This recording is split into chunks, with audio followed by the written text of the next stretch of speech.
Thank you very much, Gordon, for having invited several colleagues from the European Parliament.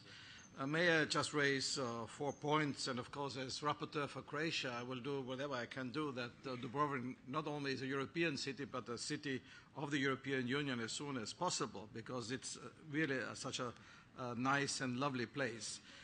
First of all, I think we in European Parliament do now everything in order to strengthen also the economic governance of Europe. And I say that because only a strong economic Europe is also ready to continue the accession process.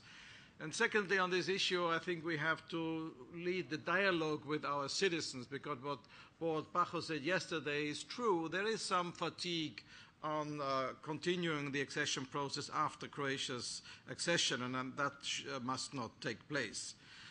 Second point on visa issue has been raised. You know that European Parliament must agree to the visa liberalization. We have the rapporteur for the visa issue here with us. She is very, very pushy on these elements, and if we now are in progress on, especially in Bosnia-Herzegovina, with Albania, with Kosovo, it's up also to her and the European Parliament, because we said very clearly there must not be a big break between visa liberalization for some countries and the other countries in the region. So I can promise you we will work on that very concretely.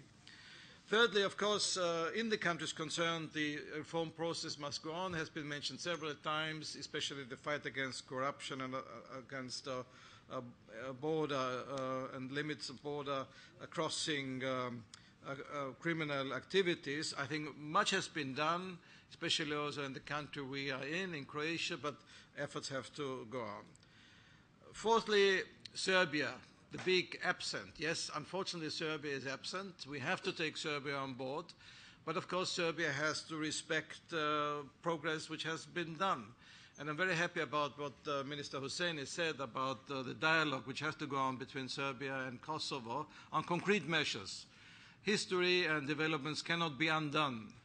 Independence is here, but of course there are issues between Serbia and Kosovo which should start, and I think we all have to work on Serbia that after the ruling or the opinion given by the International Court, there will be a fruitful, very concrete, pragmatic dialogue between Serbia and Kosovo, not irresponsible activities, because what we want to see is Serbia and Kosovo going hand in hand into the European Union. We work on that.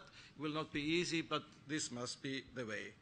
And the last point on Croatia, already said, as rapporteur on Croatia, will do whatever I can do together with my colleagues to have Croatia in as soon as possible.